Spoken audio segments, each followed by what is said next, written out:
ku bantu bagamba abaninanye ebwaba akola interview abagamba Maria jali abagamba gundi jali bonna n'abagamba kati nga ne bwaba alina kye yeetaaga agamba Maria neetaaga kino oluusi asanga nga nange siri bulungi naye nga otyo omumalamu amaanyi n'omugamba kandabe naye nga mukwano gwange agenze naye ate nze nja mu celebrating nga kyekigambo kyange kubanga Mukama muwadde obulamu nga mulwadde namuyisa mu buli mbeera embi yonna naye Abannayuganda mulaze Evelyn omukwano wafiiridde kyemanyi mu mutima gwe mu mativu abantu mulaze Evelyn omukwano abayimbi mulaze Evelyn omukwano abamu si mwenna naye abasobodde ababaddewo ku lulwe aba media mulaze Evelyn Lagu mugimulaze mwalaali singa tugenderaawo buli omu agenda kufanga musanyufu nenga Katonda amugjeewo yawa yajjawo tetulina kyakola naye tuyizeemu ki oba tugenda kuyigamu ki buli munnaffe lwatuvaako tulina okubaako kye tuyiga kiki kwebeererawo nze ntambudde mu nkuba olumaze okitegeera ne ngamba sifaayo oba etonya oba tetonya bambadde nva mu ddwaliro okufuna ddagala ne ngamba nina kugenda nsooke nfuna eddagala nkomewo si kankuba nze tontiisa ku mukwano gwange ne bwe ziba mayiro 9 nzitambula bwe mba sina ntambula naye tuyiga ki that love omukwano ogwo ng'ensigo eraze Evelyn Love buli omu agwetaaga for sure naye nga mukwano gwange ogenze otusooseeyo busoosi ffenna lyekkubo Mukama akusonyiwa ebyakusobako abadde tagooka abadde takita nze mbadde nsanga oluusi nga iva mu kivulu nempulira ennaku neŋŋamba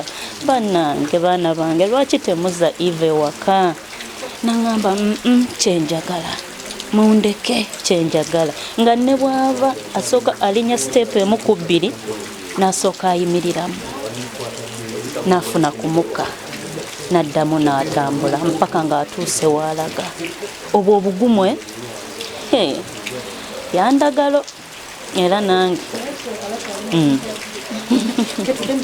abadde alina omukono ogwaniriza oba oli sita oba toli sita nga tasobola manya nti gunda ali wano n'amweragirako nga tanalwala ne bw'abadde nga yalwala egamba nze kyemuyigiriddeko that love ina love abasinga tetugiina naye ate abasinga bagiina nakuba tubeera disappointed olw'abantu betugiwa ne batagituddiza naye era tekitumalamu maanyi Eva tekyamumalamu maanyi kusigala ng'ayagala bantu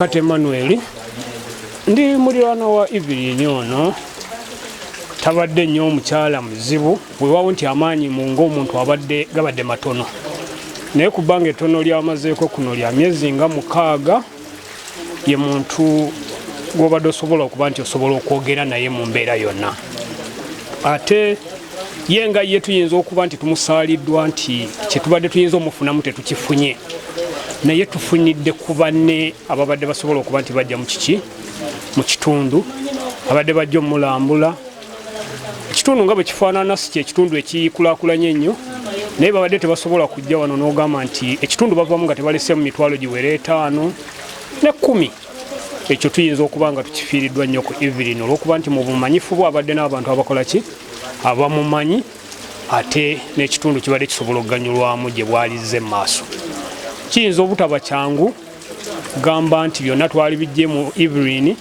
naye ng'abatuuze abadde akolaganika naye mu bbanga ettono singa abadde awangaddeko eddene twali badde tugamba nti tujja funamu naye nze ng'omutuuze kyenyinza okusaasira nsinga kusaasira mwana oyo omulenzi nti obulamu bwagenda okutandika buzibu si bwe bulamu obwangu bw'ogamba nti butandikika naye Mukama ajja mumusaasira alabike nti obulamu obwakola ki abumalako so sisobola kuba na bingi ku Evelyn mu bbanga ettono lye mulabidde erinnya eryange nze Namukasa Agustina Nakayiza muwala w'omugenzi Agusite Kabaalu Erukerere nga nze maama wa Eva aliwo essaawa eno era abadde amubeererawo essaawa yonna mu bulwadde, mu malwaliro, ekiruddu, ebbanga lyonna lyabadde amaze.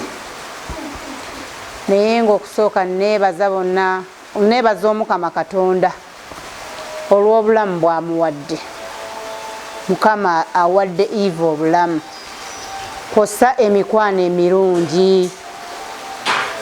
Bannange emikwano gyo sirina bwe nnyinza gimenya kuba mingi, naye emikwano mwebale, buli omu alina kyakoze ku bulamu bwa Eva. Abamutuuseeko n'abatatuuse eri abali tebatuuka naye era nga bambi balumwa. Abazubayiri leero bamwe tunaabawaaki, Mukama wabula yajja kuba situna kitulina kubasasula, wabula Mukama Katonda yayinza okukola ki? Okubasasula. Kale Eva ava wano buli Lwakuna n'Olwesande nga mu wiiki agenda ku dialysis okumusengejja omusaayi, buli wiiki ng'agendamu emirundi 2. Kati nange leero sibadde wano, saawuliddeko kukuba nti obaawuuna ali bubi, naye baŋŋambye nti babadde bali awo ng'era eggulo Olwesande ng'alina okugenda ku dialysis, naye yabadde tannaba kugendayo, ne balaba embeera ŋŋambi ne bamuddusa, ne batuukayo ku dialysis, ne bamukolako n'abanga ateredde era ne bavaayo nga bulijjo. Badde batuuka mu kkubo, Mukama waasaliddewo nga bwasazeewo.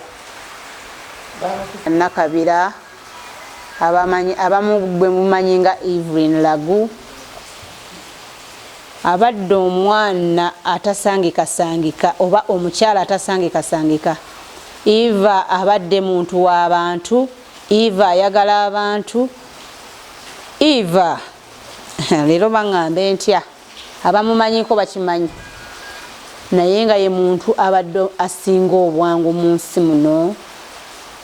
Omwegendereza, omukwata mpola, omwagazi w'abantu.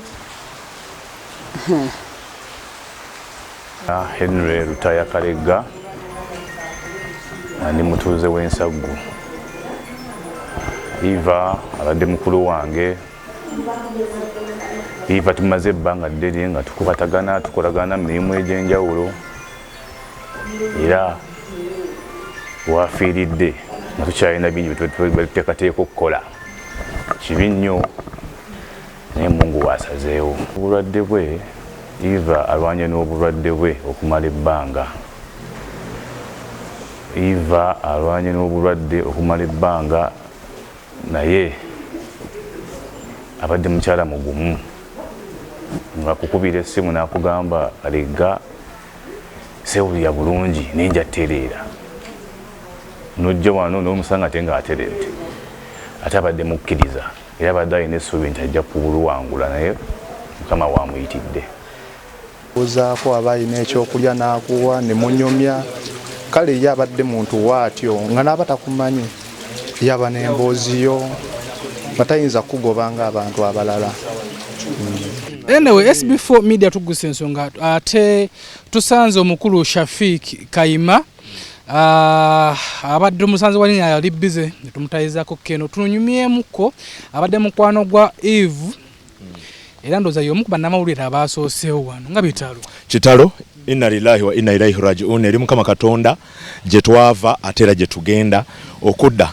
Ekyawukana mu kiri kimu kyokka nti kaseera buseera olwaliro lwa Evelyn, enkya lwange Kayima, olulala lwa SB4, olulala lwa Alex. Ekyawukana mu kaseera nga tuvuddekayo kati nnyo mukulikayo mu batu twavuddeyo batu twagimaliriza naye twabakubye omuziki my friend. Muna tusonyiwa tugendeke no kati nnyo mukulu ono omukulu ayo ku kamera bamita Kamada yali nnyo tiimu eri endala togwa bwana Kamada togwa engeri gye twabakubye gundi kati otandise okuzunza kamera ogwa omulabye anoonya wagira gundi gwe beera serious kyabadde kitiya twabakubye omuziki bwe bawulidde omuziki nga guba keese ne batandika okwagala okukyusa direction ngambye omwana Katonda akukubba eziri embi ng'ali akubaani omwana yogana SB4 tuteeka mboozi za buyenje mu mpologoma nze ndi mpologoma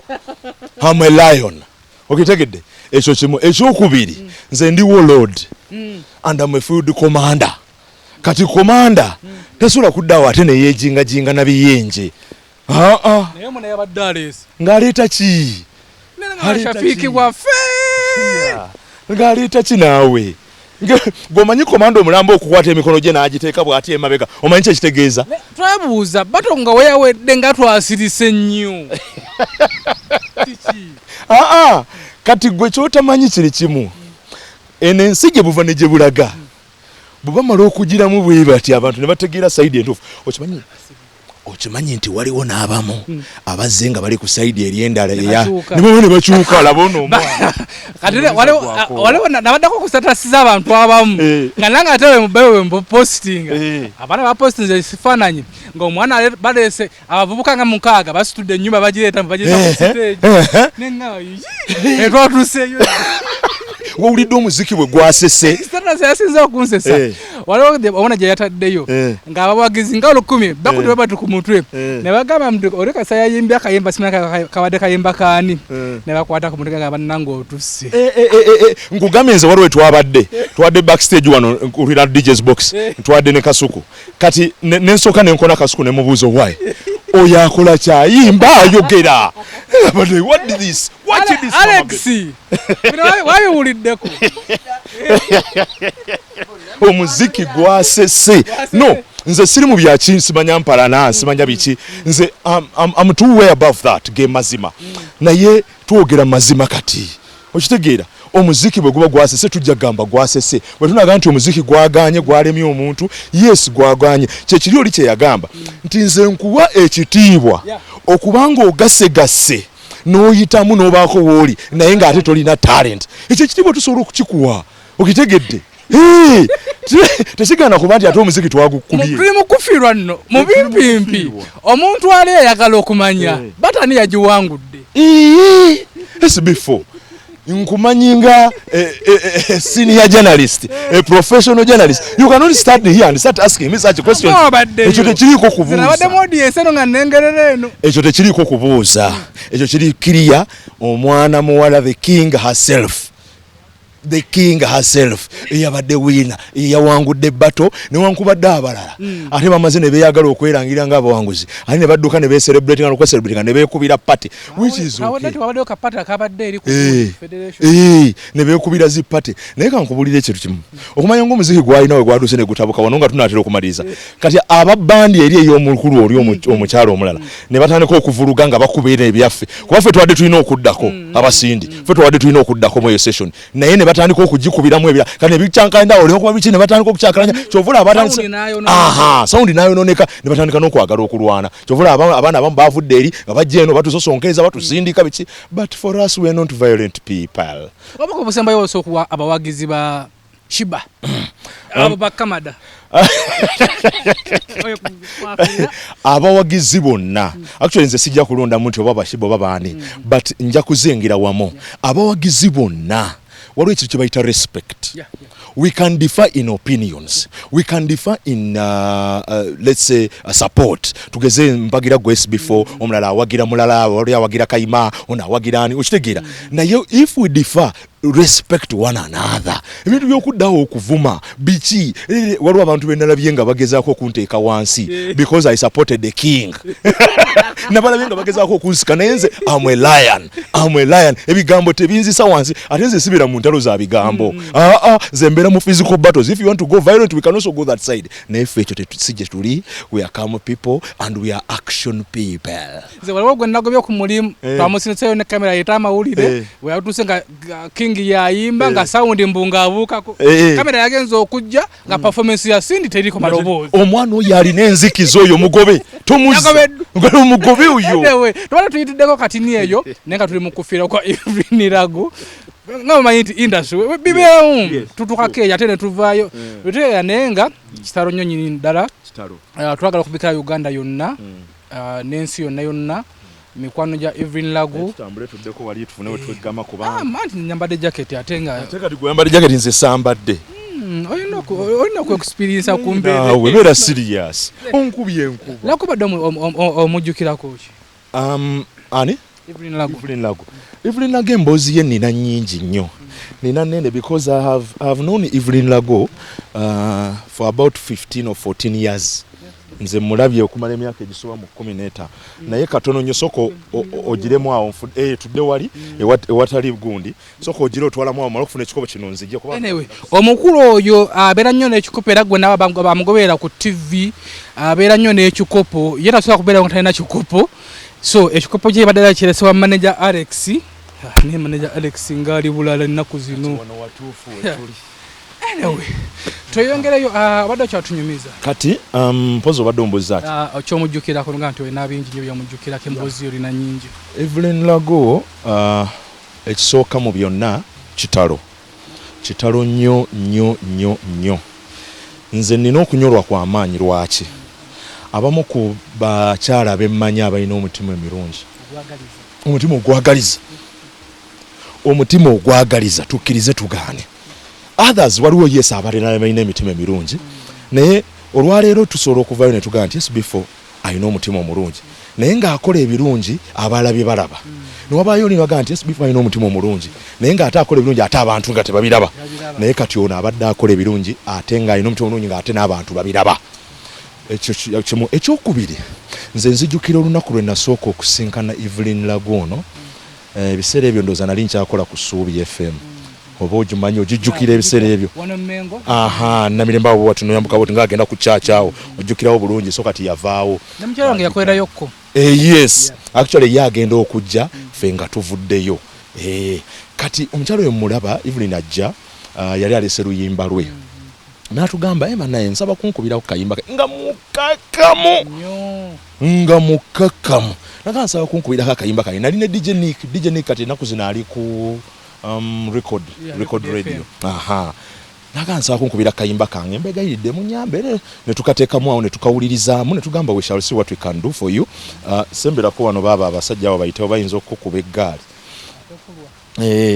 anti ongeri gye walimu akaseerezi oyinza okwekanga ng'ekugwiridde so mane magamba kati bwe tumala okufuna akayimba k'omukyalo oyo ne tugenda ne tukawulirizaayo it was an okay song sinti ebiseera byayita nakugira nti ayimba bulungi nnyo but it was an okay song we played wherever we could ne tukapushinga ne twakapushinga ne tukatuusa we tukatuusizza jangu taata ne tukatuusa we tukatuusizza but every now and then ye muntu eyali asobolanga okukubirako muganda wange embeera eri etya ebiseera byaffe twali tukyeyiya va ku bino bye mutulabye Sb4 mwe mutulabye wano nga tufunye namu kasente ebiseera biri ebyali ebizibu ennyo okitegeera naye nga Evelyn ate yali alina Allah yali yamusitula eddaala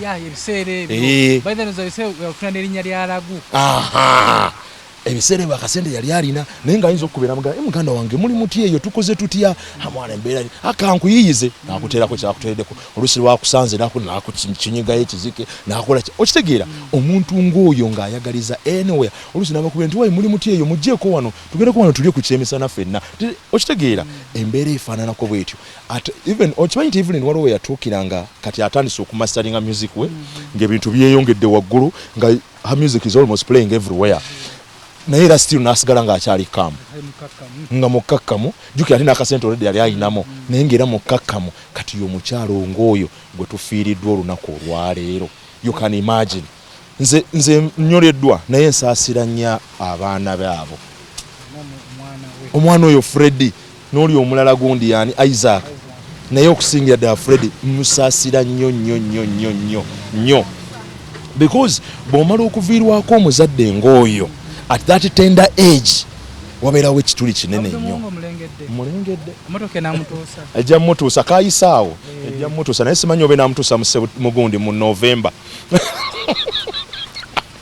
banaye munatusonyiwa tusekamu wadde tetuli basanyufu endaso gye tulimu era nange wendifa era ojja kusanga ng'olwali weeruli naye nga tekitegeeza nti tuli basanyufu just tuba n'ennaku naye tulina okwejjako ennaku okitegeera so mu byonna so Nedda just wadde tugamba nti oyina emmotoka ennungi ate olabe yambusaawo. Yagudde ekigo. Naye kati jangu sembera wana enseekulabe. Sembera wana enseekulabe. Omanyi njagala mbala. Mwira wulizi Abudu Muwonge yakusokedde gwere lino kulabukadde TV. Omusajja ono mmulabye. Olwaleero njagala enseetegeere nti omusajja ono mulimba. Agambye atya? Nti ogudde ekigo ku kigo kyange kyengudde. Omuntu agudde afaanana nga afaanana ngono. Leta motoka mujidde. Bw'oba temuli mu ngoye endala. Mubona sajja bagezi owayiriza. Musanze manju. Wenyuma y'omugenzi Evelyn Lagu. Nga yeekukwagane. Saabitegere. Olimba. Naye bangambe emmotoka eyo ebyafaayo byayo. Mama Fina manya ebyafaayo byayo. Era twaliko naye lumu Samweya. Mama Fina kanve wano. Yeno gye bayita moving lodge.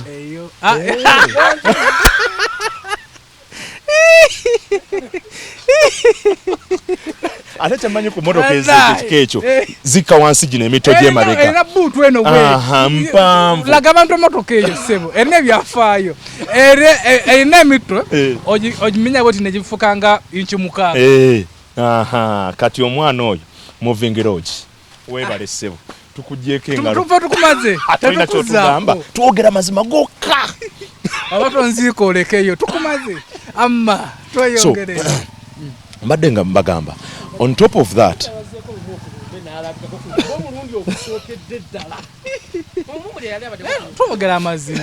twogera mazima. Tamanya bana Uganda tebaagala mazima. Kati abo be bamu ku bawagizi b'oli munnammwe. Tulaga abantu nga agiyingira. Mulaga abantu nga emmotoka agiyingira. Yingira emmotoka yo togitya yiyo. Gentleman, it's your car. Please. You enter your moving lodge. Mukama. Twetonde. Watusobeza tusebe tusonyiwe. Ne watwoge tusonyiwa. Hello. Na beautiful. Watwogedde amazima kiriza amazima gakirizibwe. Nange nkwetaaga nno. Kale wendinze. Togwa. Nenga omwana yo. Omwana kubanga. Baba. Mulabe tagwa ku mulembe. Mama. Wo mulabe mu January. Wai tompadde kuhaga mu mpewo eno. Kone wo mutemu kufiirwa. Mulumbe bannange. Nakutukayeseewo bamwita Diana Nabatanzi. Wo mulabidde mu January mu December wo musanga. Kasamayo keeko kakala keeko. Era domo njagala nfuneko chance meeting ku abamukozesa mbawe ekirabo. Kubakozesa omuntu bwati. Si kyangu nadala okumaintain. Abudu Muwongo yogenda okulira mwezi gumu. Misango wakyamani. Kumadogali noyo. Misango.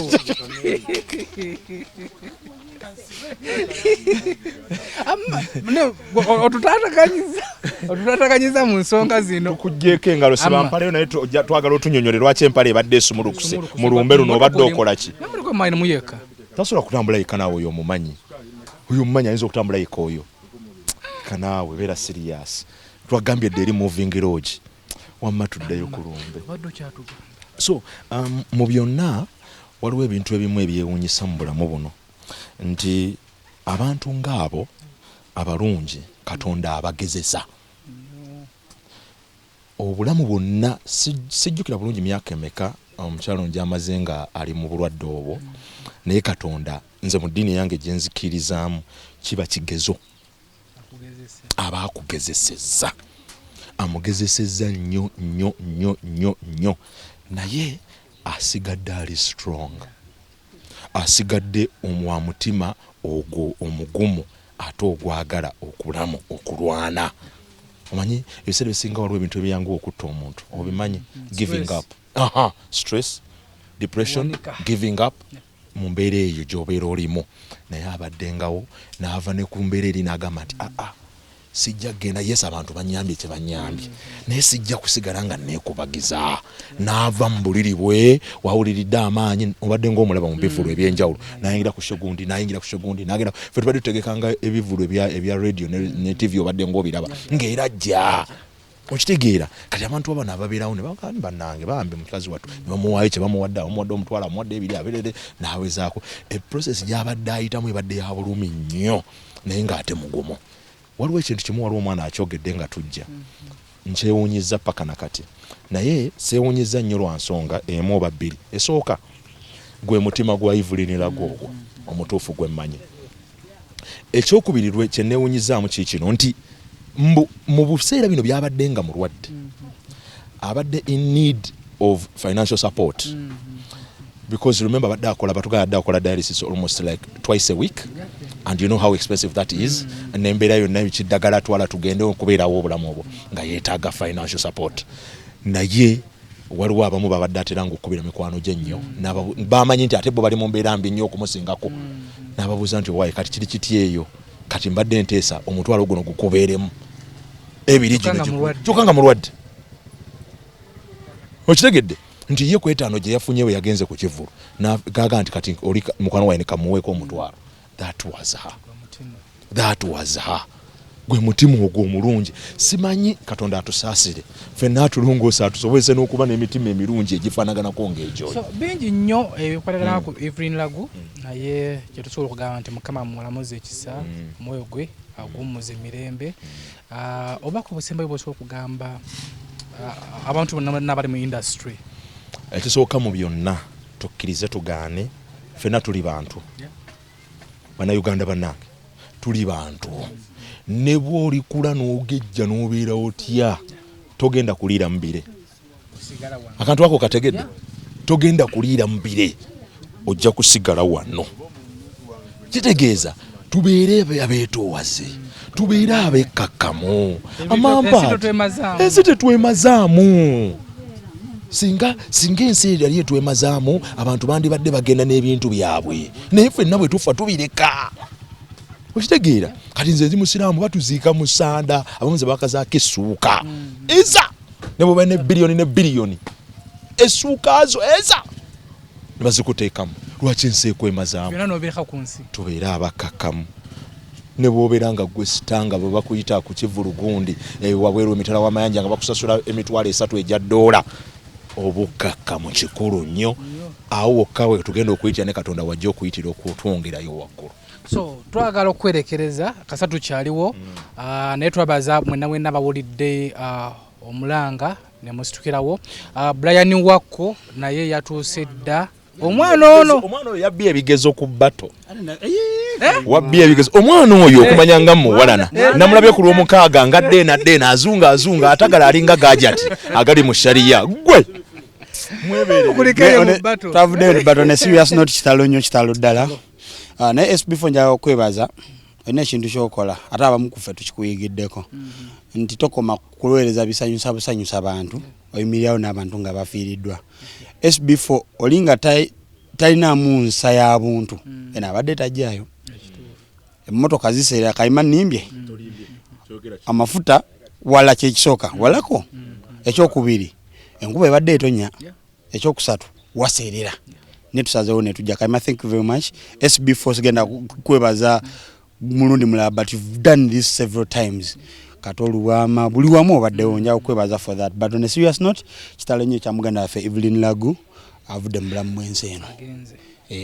So nze omu ku bo abantu bengisobola okuddawo ne ngamba nti the entertainment industry is gonna miss Evelyn Lagu in one or the other. Abamu bayinza olowooza nti abadde down for quite some time but abadde ne impact eri art nti Eva bekituuka ku drama kuba drama at least bajja mufunira ziri moments ez'obulwadde bamuzanyisa nga mulwadde. In fact alina ne scenes zalese ku laptop nga bazitema bazanye bashutinze lwakuna leero Monday yafudde jo Sunday. So Eva will always be remembered.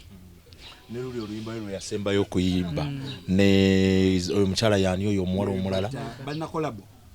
Waliwo n'olulala luno olwankwatako ennyo Irene Kuruga. Thank you Irene Kuruga. Naye olaba nga at least abadde nga akola ki asindika. So byebyo nno omukulu wa mita Brian Wakko akola yakubidde side oyo mwana kirimu ekiti yakubidde side eyabaluzaazi kati ninyo nada sokoleke kati ninyo Shafiki ate kale ono tasobola kusobya kubanga eri gyali be balina okunkuumira ama tosobola kusera maaso gange era SB4 lwaki mukola ebyo ebintu lwaki mukola ebyo ebintu omukulu ono yakuuma kati sitasobola kusobya nze mukuuma ddamula kati nze sobola okunenya omukulu ono muko naye tonkolangako nze mukoddomiwo kati tujja anyway katusatu omulemu kati nnyo tukomewo ku SB4 Media Tuggussa Enssonga tukyalire no mukukungubagira kwa Evelyn Lagu kama muwalamuze kise namukulu ono abambere bulungi tukomewo